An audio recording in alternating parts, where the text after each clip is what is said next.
Good evening, friends. Welcome back to our channel. First of all, I would like to introduce you to our members जो हमारे panel में काफ़ी time से है. Introducing to you first धर्मीन Patel, जो कि मेरे साथ काफ़ी पहले से इस सीरीज़ में पार्ट ले रहे हैं और मेरे काफ़ी अच्छे फ्रेंड भी है और he is an SME of technical analysis. He runs his own blog finquityplus.com, which I will request the members to subscribe to. और वहाँ पर वो काफ़ी यूज़फुल स्टॉक इंसाइट्स और चार्ट पैटर्न्स, कैंडलस्टिक पैटर्न्स और एक जो इंडेक्स रिलेटेड इंसाइट्स है वो काफ़ी पोस्ट करते हैं. So I would request the users to check out his blog and also to subscribe to it. उसके साथ में आज हमारे रिसेंटली एडिशन हुए जो हमारे मेंबर पैनल में वो है CA Arpit Khandelwal. He is a chartered accountant and also a company secretary और वो हमारे पैनल में काफ़ी रिसेंट एडिशन है और उनका जो एक्सपीरियंस है मार्केट में वो काफ़ी बड़ा है. It is more than around 5 years और उनका जो एक्सपर्टीज़ है it is in the areas of equity और डेरिवेटिव्स. तो वो अपना जो वैल्यूएबल टाइम एंड नॉलेज हम ये दोनों आज हमारे साथ शेयर कर रहे हैं. एंड आज हम लोग एक नए पैटर्न के बारे में सीखने वाले हैं, नए चार्ट पैटर्न के बारे में जिसको हम फ्लैग पैटर्न बोलते हैं. सो हम लोग इसको प्रैक्टिकल एग्जांपल्स के साथ स्टडी करेंगे. So moving over to Dharmin. Dharmin, how should we start with this flag pattern? तो बेसिकली अगर हम लोग थियोरेटिकल कंसेप्ट्स देखें, फ्लैग पैटर्न नाम में ही सजेस्ट कर रहा है कि वो एक उसका जो डिस्क्रिप्शन होता है वो एक फ्लैग की तरह रहेगा. ओके. फ्लैग का जो स्ट्रक्चर रहता है वैसा फ्लैग पैटर्न का स्ट्रक्चर रहता है. बेसिकली फुल के साथ जो फ्लैग अटैच होता है बेसिकली वैसा ही हमको चार्ट में स्ट्रक्चर दिखेगा. अच्छा, ओके. तो हम लोग डायरेक्टली हम लोग स्टॉक पे जा सकते हैं और हम लोग चार्ट देख सकते हैं. सो आप लाल पैथलैब ओपन कर सकते हो चार्ट, वहां पे हम लोग डिस्कस करेंगे.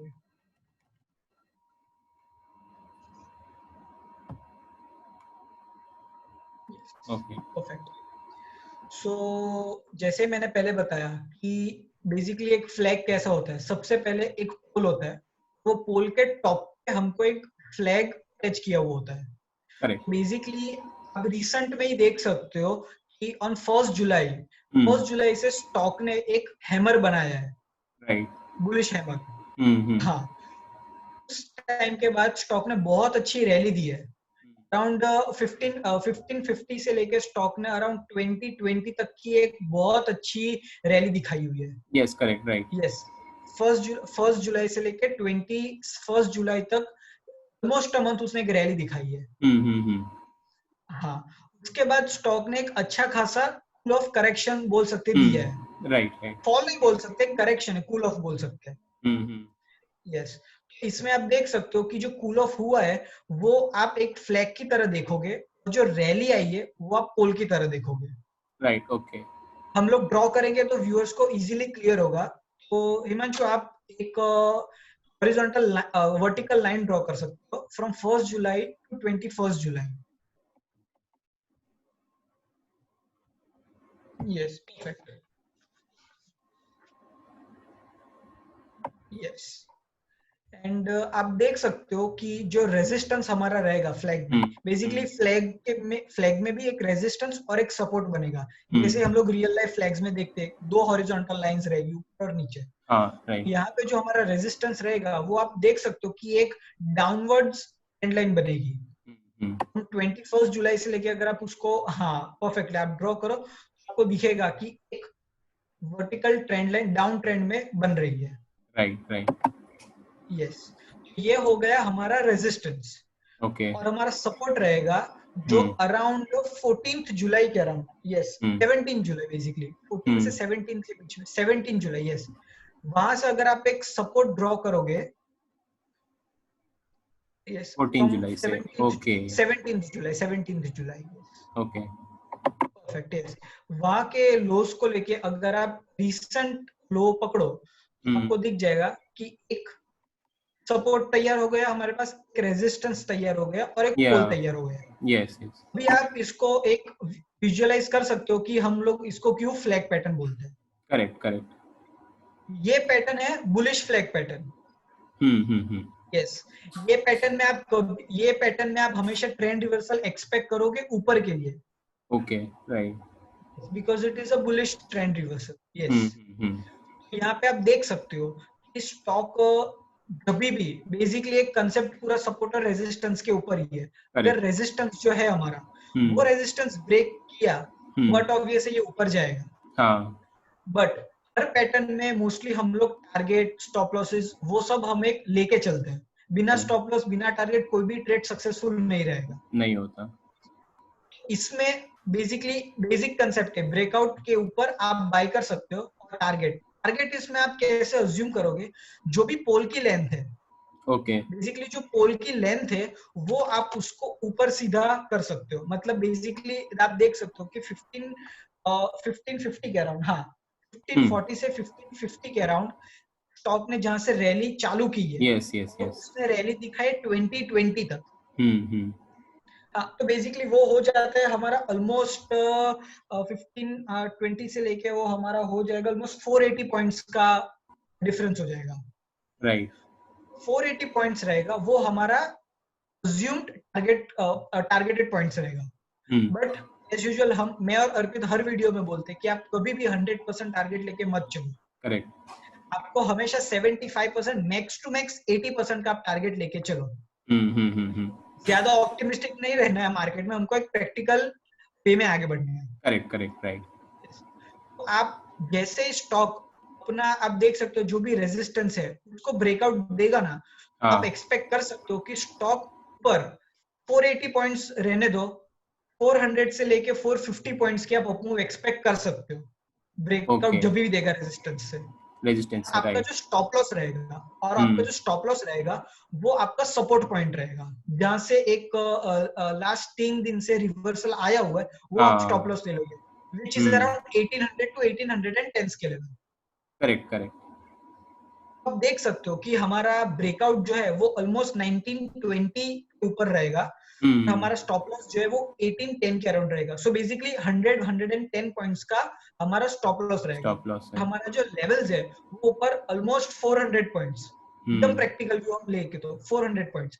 तो बेसिकली आप देख सकते हो 1:4 का रिस्क रिवॉर्ड बैठ रहा है, जो हम्म, बहुत अच्छा है। बहुत अच्छा है हाँ, यही यही पैटर्न अगर आप और बोल सकते हैं ना कि ये पैटर्न बहुत अच्छी वर्क करेगी। ओके हाँ, राइट इसका यस, इसका जब भी आपको ये पैटर्न आपके चार्ट्स में दिखेगी ना, तो इसका बोल सकते हैं ना कि वर्किंग परसेंटेज बहुत अच्छा है। ओके ये पैटर्न मैंने खुद ने पर्सनली बहुत बहुत कम बार ऐसा देखा हुआ है कि फेल हो गई है। ओके ओके राइट हाँ, बेसिकली बेसिकली जो भी फ्लैग का जो स्ट्रक्चर है वो आप देख सकते हो, बेसिक सपोर्ट एंड रेजिस्टेंस ही है। हम्म यस, बट अलग अलग डिफरेंट पैटर्न से सबको क्लियर रहेगा। करेक्ट करेक्ट राइट यस, ये हमारा रहेगा बुलिश फ्लैग पैटर्न रहेगा। Yes, okay so I think हम लोग ने बुलिश फ्लैग पैटर्न को काफी अच्छे से कवर किया है अगर यस, हमने ये ट्रेड अगर उठाना चाहे अभी फॉर एग्जांपल टुमारो या कमिंग वीक में तो सबसे पहली बात यस, तो हमें एक ब्रेकआउट अचीव देखना पड़ेगा कंफर्मेशन वेट करना पड़ेगा which should be above the yes, resistance line yes, about the correct resistance line cross करना पड़ेगा और क्लोज देना और पड़ेगा। क्लोज यस, देना पड़ेगा सेकेंडली यस, हमारा स्टॉप लॉस रहेगा वो फ्लैग का जो हमारा फ्लैग है उसके लोअर लेवल जो हम लोग सपोर्ट जिसको मान के चलते हैं यस, वो हमारा स्टॉप लॉस एग्जैक्टली, रहेगा और हमारा यस, टारगेट रहेगा विल बी हम लोग एक थियोरेटिकली बोल सकते हैं कि पोल का लेंथ लेकिन क्योंकि हम लोग को प्रैक्टिकल होना चाहिए हमारे ट्रेड को लेकर के we yes, should book it around 75% का अगर हमारा यस, पॉइंट्स अचीव हो जाता है तो परफेक्ट, यस, राइट सो अगर हम लोग ये ट्रेड अगर किसी व्यूअर को उठाना है तो दे कैन जो हम लोग ने लेवल्स अभी डिस्कस किए उस हिसाब से ये ट्रेड को उठाया जा सकता है प्रोवाइडेड कि ये वीक में से कंफर्मेशन आ जाए और ये plus breakout yes. They and closing resistance line के ऊपर दे हाँ, और हमने प्रीवियस वीडियोस में भी कहा हुआ है कि ब्रेकआउट के बाद भी if you are not sure, आपको एक दिन वेट करनी चाहिए कि ब्रेकआउट देने के बाद भी स्टॉक उसके लोअर लेवल्स को मेंटेन कर रहा है। वो राइट आपके लिए एक बहुत अच्छा कंफर्मेशन रहेगा कि स्टॉक ब्रेकआउट के बाद ऊपर सस्टेन कर रहा है। राइट राइट राइट यस, वो आपको कंफर्मेशन के लिए बहुत हेल्प करेगा। Correct correct yes, okay so I think हम लोगों ने ये बुलिश फ्लैग पैटर्न को काफी अच्छे से कवर किया है मूविंग ओवर यस, टू अर्पित भाई हम लोग को इसी फ्लैग पैटर्न का जो बेरिश पैटर्न बनता है उसके बारे में एक्सप्लेन करेंगे सो अर्पित भाई यस। इफ यू हिमांशु, हम लोग बियरिश फ्लैग पैटर्न जो डिस्कस करेंगे वो हम लोग डिस्कस करेंगे 4 आवरली चार्ट पे। और मैं आपको इसलिए बता रहा हूँ 4 आवरली चार्ट, क्योंकि मैंने आपको पिछले वीडियोस में सब बताया है कि कोई भी आप जब चार्ट पैटर्न देखते हो तो वो डेली या वीकली में देखो, लेकिन फ्लैग पैटर्न जो होता है ना अपना, वो इतना खास है कि आप इसको कोई भी टाइम फ्रेम पे देख सकते हो। बस इसमें यह है कि जो आपका कंसोलिडेशन फेस है वो कम से कम आपका 5 से 10 ट्रेडिंग डेज के बीच में कम से कम रहना चाहिए। ठीक है, तो ये आपका ये इस चार्ट की सबसे पहली खासियत तो यही है इस चार्ट पैटर्न की कि आप इसको कोई भी टाइम फ्रेम पे देख सकते हो। तो इसीलिए मैंने डेली से हट के 4 आवरली चार्ट यूज किया है, और जो स्टॉक का नाम है वो है बीपीसीएल। तो आप बीपीसीएल का 4 आवरली चार्ट खोल लो।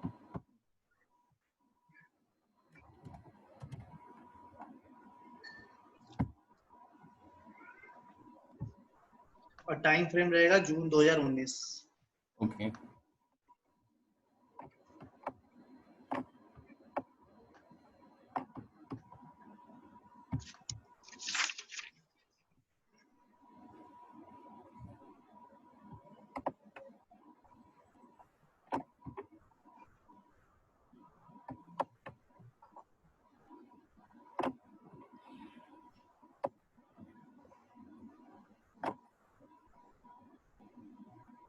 या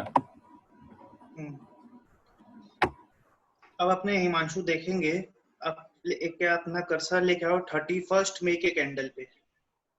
ओके 31 मई पे देखेंगे, अपने देखें ये 421 का हाई बनाया था।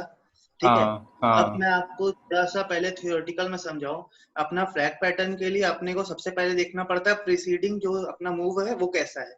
ठीक है, इसमें आप देखोगे इस शेयर ने बहुत तगड़ा मूव दिखाया था ऊपर तक। अप मूव था, हाँ ठीक है, और वहां से ये रिवर्सल मारा था। ठीक है, आप अब मेरे को देखो, आप 31 मई के कैंडल पे आओ जिसकी हाई थी 421। करेक्ट। ठीक है, अब यहाँ से ये ब्रेकडाउन देना शुरू किया। इसके पहले वाला ब्रेक पूरा अच्छा खासा मूव था, और उसके बाद आप देखोगे 31 के पहले की जो कैंडल्स थी वो अच्छी खासी चल रही थी, लेकिन उस दिन जो कैंडल बनी, वो लाल जो कैंडल बनी वो बहुत तगड़ी लाल कैंडल थी। तो जो कि आपका मूव चालू हुआ था डाउनवर्ड की तरफ।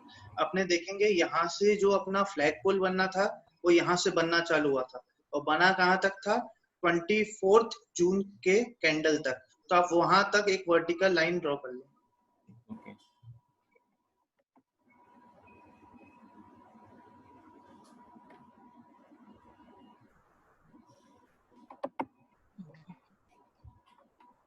तो आप देखोगे पहले ट्रेंड अपसाइड था, लेकिन जब इसने ब्रेकडाउन दिया था तो एक बहुत तगड़ा ब्रेकडाउन था जो कि एक रिवर्सल था। उसके बाद अपने क्या देखते हैं कि अब जब ये रिवर्सल में था तो इसमें बिकवाली आ रही थी, लेकिन उतनी बहुत तेजी नहीं थी। ठीक ठाक कंसोलिडेट करते हुए बिक रहा था ये। ठीक है, लेकिन ये पूरा वन साइड मूव दिया है। अब आप देखोगे इसका जो सेकंड फेज होता है कंसोलिडेशन, यहाँ से शेयर ने 10 दिन 15 दिन का कंसोलिडेशन दिखाया है, जो कि वो कंटिन्यू किया है 1 जुलाई तक। तो आप ऊपर एंड से एक तो वर्टिकल ट्रेंड लाइन ड्रॉ कर लो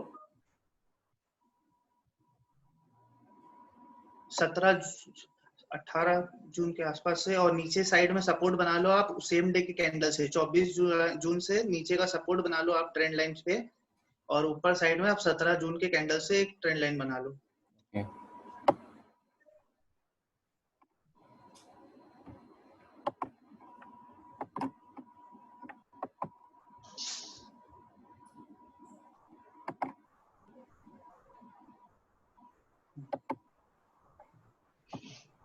और ऊपर साइड में आप 17 जून के कैंडल से एक अपसाइड वर्टिकल ट्रेंड लाइन बना लो।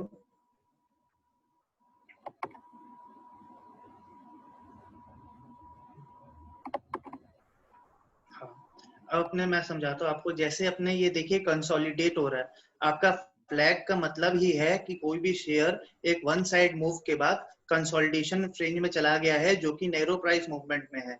तो आप जब भी फ्लैग पैटर्न देखोगे ना, तो आप सबसे पहले चीज देखोगे मूवमेंट किस तरफ आई। पहला पॉइंट हो गया आपका फ्लैग पोल मूवमेंट, जो कि हरदम वर्टिकल रहना चाहिए और वन साइड मूवमेंट रहना चाहिए। तो आपने देखा अपना फ्लैग पोल एकदम वर्टिकल बन रहा था। उसके बाद सेकेंड पॉइंट क्या है, अपना कंसोलिडेशन। आप देखोगे शेयर ने कम से कम 10-12 दिन कंसोलिडेट किया है। ठीक है, उसके बाद इसने एक ब्रेकडाउन दिया है।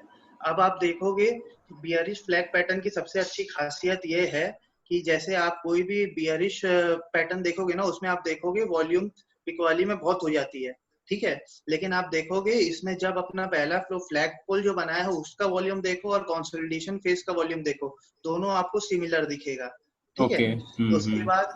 उसके बाद आप चौथा आ गया ब्रेकआउट या ब्रेकडाउन। इस केस में अपना ब्रेकडाउन हुआ।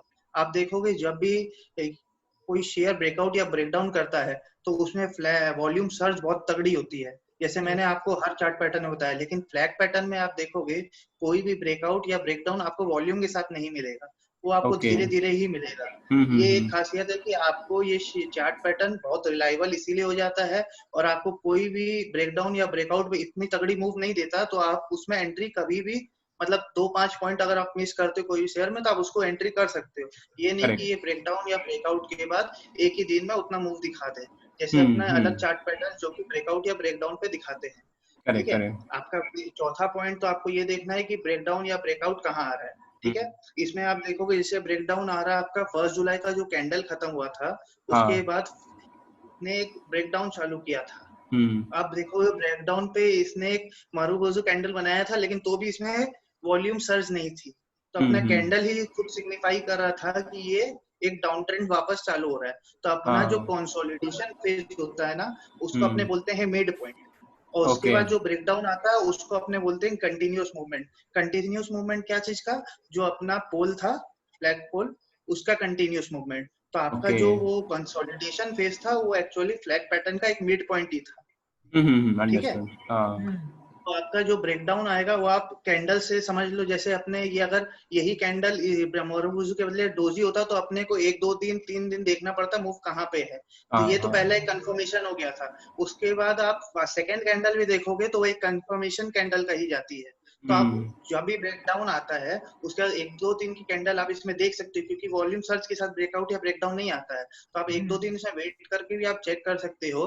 तो आप देखोगे कोई भी जो उसके बाद भी जो लगातार कैंडल बन रही थी सब रेड कैंडल्स थी, जो कि एक सिग्निफाई कर रहा था कि ये कंटिन्यूएशन जो अपना चालू था पहले फ्लैग पोल का वो वापस स्टार्ट हो गया है, ठीक है। तो अब आपको मैंने समझाया कि फ्लैग पैटर्न क्या होता है। अब मैं आपको बताता हूँ इसमें आप ट्रेड कैसे करोगे, ठीक है। अब आप देखो इस जो फ्लैग पोल जो चालू हुआ था वो अपना चालू हुआ था 421 के पॉइंट से, जो कि आपका नीचे गया था 373 तक, ठीक है। उसके बाद आप देखोगे, आप जो देखोगे 373 तक गया था, और आपका जो कंसोलिडेशन फेज का अपना जो डाउन साइड था वो अपना बन गया रेजिस्टेंस, ठीक है। अब आप देखो जो कंसोलिडेशन का अप पॉइंट था वो भी ज्यादा नहीं, आपका 391 392 के आसपास था। तो आपका ब्रेकडाउन था, जो आपका ब्रेकडाउन कहाँ आ रहा है 370 के नीचे। तो आप एक दिन भी वेट करोगे, जैसे 374 मैंने आपको पॉइंट बोला लोएस्ट पॉइंट, आप एक दिन भी अगर ब्रेकडाउन का वेट करोगे तो ठीक है, तो आपको 4-5 पॉइंट में अगर हटा भी दूं तो 370 के नीचे आपका ब्रेकडाउन आ रहा है। तो आप अपने को देखना है कि अपने जब ट्रेड ले रहे हैं इसमें, तो अपने एक दिन वेट करने के बाद 370 के आसपास में ट्रेड लेंगे। उसके बाद आप देखोगे कि इसका जो कंसोलिडेशन फेज का अप पॉइंट था जो कि था 395 के आसपास, अपना उसका वो सपोर्ट बन गया है। अब शेयर अपना जब तक अपने होल्ड कर सकते हैं जब तक ये 395 के ऊपर क्लोजिंग बेसिस पे क्लोज नहीं करे। मैं क्लोजिंग बेसिस मतलब हो गया, जैसे अपने 4 आवर कैंडल देख रहे हैं तो 4 आवर का क्लोजिंग देखेंगे, अगर अपने 15 मिनट कैंडल देख रहे हैं तो 15 मिनट का क्लोजिंग देखेंगे। क्लोजिंग बेसिस मतलब जो अपने कैंडल जिस हिसाब से ले रहे हैं उस कैंडल के क्लोजिंग के हिसाब से होगा। तो अपने देखिए 397, 398 या 400 आप समझ लो, 400 के ऊपर किसी दिन अगर ये बंद होता है तो अपने ट्रेड स्टॉप लॉस लग के क्लोज हो जाएगा। तो अपने ट्रेड लेने का बोला मैंने आपको 370 पे, और स्टॉप लॉस लगाया 400 का, जो कि होता है 30 पॉइंट्स का। अब आप देखो, हाँ मैंने बहुत सेफ जाके ये 30 पॉइंट लगाया है, लेकिन अपने अगर देखे जाए तो ये 25 पॉइंट्स ही था, लेकिन मैंने बहुत सेफ साइड रह के आपको इसमें ट्रेड करने बोला, क्योंकि इसमें आपको मतलब उतना तेजी के साथ ट्रेड करने नहीं दिखता है। जब ये कंसोलिडेशन फेज में रहता है तब भी आप देखो वॉल्यूम उतना ही है, ब्रेकडाउन में भी वॉल्यूम उतना ही है। तो ये नहीं कि ये वॉल्यूम के साथ ब्रेक कर रहा है। तो आपको जब भी प्राइस मिलेगा वो हौले हौले करके धीरे से एकदम मतलब उसी जगह पे आपको 5-7 पॉइंट ऊपर नीचे पे मिल जाएगा।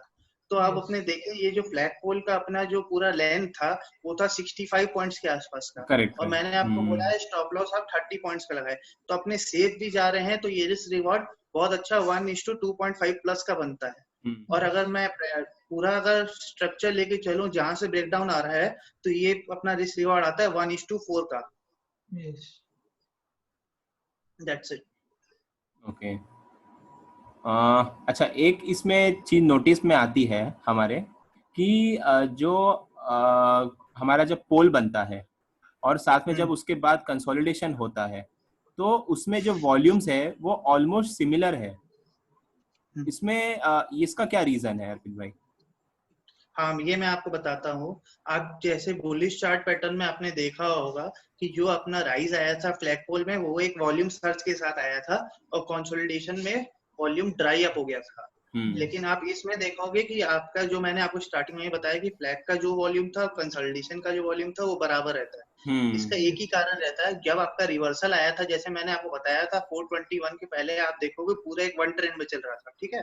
तो जब इसने एक रिवर्सल दिया था बहुत तगड़ी रेड कैंडल के बाद, वहां से क्या होता है इतनी तगड़ी रेड कैंडल्स के 20 प्लस पॉइंट का फॉल आया था उसी दिन, जो कि 5% 6% ऑफ द स्टॉक होता है, जो कि नॉर्मल नहीं था, ठीक है। तो क्या होता है कि अपना जो भी पुराने होल्डर्स रहते हैं ना, उनका क्या है कि नर्वसनेस बोलो या एंजाइटी बढ़ जाती है कि शेयर रिवर्सल कर रहा है तो वहां से एक डाउनफॉल आ सकता है। तो वो क्या है कि पहले से वॉल्यूम सर्ज होना चालू हो जाता है। तो जैसे जैसे शेयर फॉल होता रहता है ना, वॉल्यूम सर्ज होता रहता है। अब आप देखोगे जब ये लास्ट तक आया उसके बाद कंसोलिडेशन फेज में आप ये पूछ रहे हो कि वॉल्यूम क्यों नहीं गिर रहा है। पहला बात तो जिसने होल्ड करके रखा वो डाउनवर्ड लेवल में ऐड करने की कोशिश करेगा। उसके बाद जो सेकंड है, न्यू इन्वेस्टर्स ने पहले देखा कि 420 से 370 आ गया, शेयर कम से कम 15 से 17% टूट चुका है, यहाँ से कंसोलिडेट कर रहा है, तो वो न्यू एंट्री लेने की कोशिश करेंगे। तो अपना जो एंजाइटी लेवल्स है इन्वेस्टर का वो कम होने लगता है और वो शेयर में खरीदारी बढ़ने लगती है। तो अपना जो डिमांड सप्लाई है वो सेम रहता है, क्योंकि पहले से ही डाउनवर्ड साइड में डाउनवर्ड स्लोप में जो अपना वॉल्यूम रहता है वो हाई रहता है। तो उसके बाद नॉर्मल जब पॉज फेस आता है, कंसोलिडेशन फेस आता है, तो उसमें डिमांड सप्लाई का जो रेशियो है वो उतना ही रहता है, क्योंकि अगर कोई सेल कर रहा है तो अपने नए इन्वेस्टर या पुराने जो होल्डर्स हैं वो इसमें ऐड करने की कोशिश करते हैं। तो आप देखोगे इसीलिए वॉल्यूम अपना बराबर के हिसाब से रहता है। इसीलिए मैंने कहा ना कि इसमें जो ब्रेकडाउन आता है या कंसोलिडेशन आता है वो वॉल्यूम उतना राइज नहीं होता है। तो इसका मेन कारण यही है, कंसोलिडेशन में पहला तो न्यू इन्वेस्टर्स भी ऐड होने चालू होते हैं और जो पुराने शेयर होल्डर्स है उनकी एंजाइटी कम होती है या नर्वसनेस कम होता है, तो वो अपने पोजीशंस को एवरेज करके ऐड ऑन करने की कोशिश करते हैं। तो उसमें वॉल्यूम डिमांड जो अपना डिमांड सप्लाई है वो वही बना रहता है और इसीलिए कंसोलिडेशन फेज में वॉल्यूम ड्राई अप नहीं होता। ओके।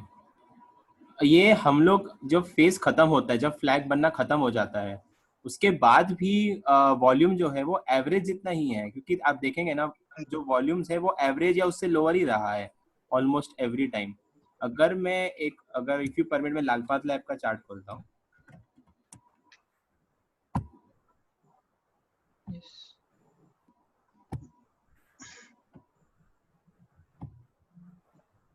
इधर पे भी जो वॉल्यूम है ऐसे कुछ बहुत ज्यादा खास अभी नहीं है।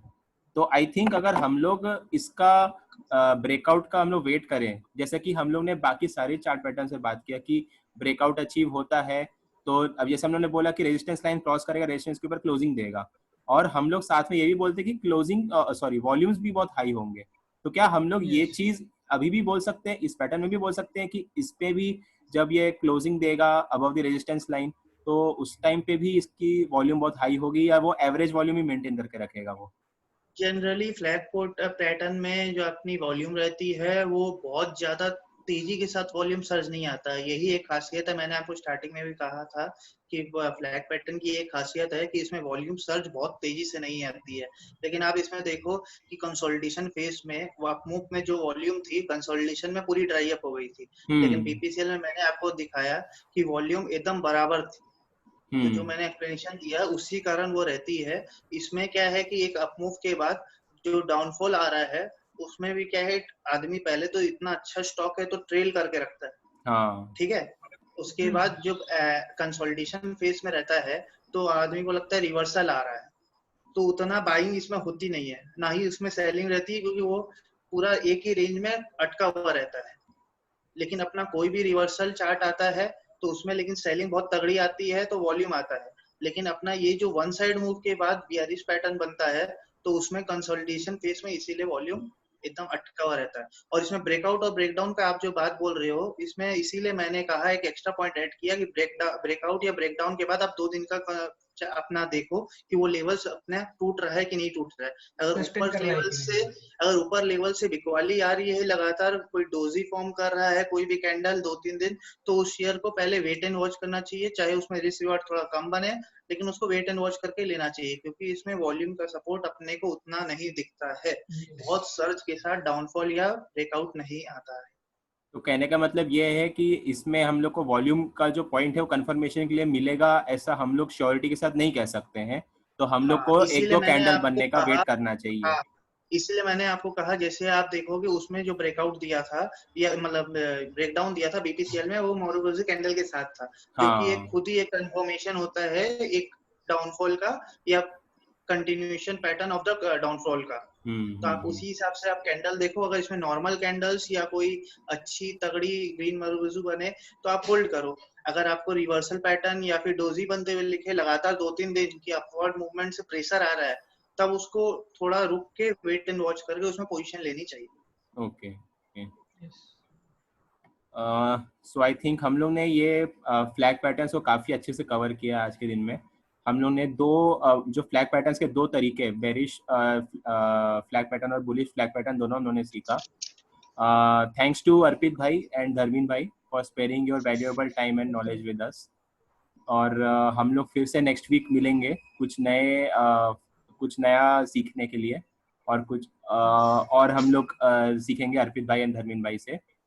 I would again request the viewers to subscribe to Dharmeen's blog and also to subscribe to this channel and also like this video and comment your views। अगर आप लोगों को कुछ लगता है कि हम लोगों को कुछ नया डिस्कस करना चाहिए या कुछ नया आप लोग के माइंड में कोई क्वेरी है तो आप लोग पोस्ट कीजिए, तो हम लोग we will definitely make a video on it।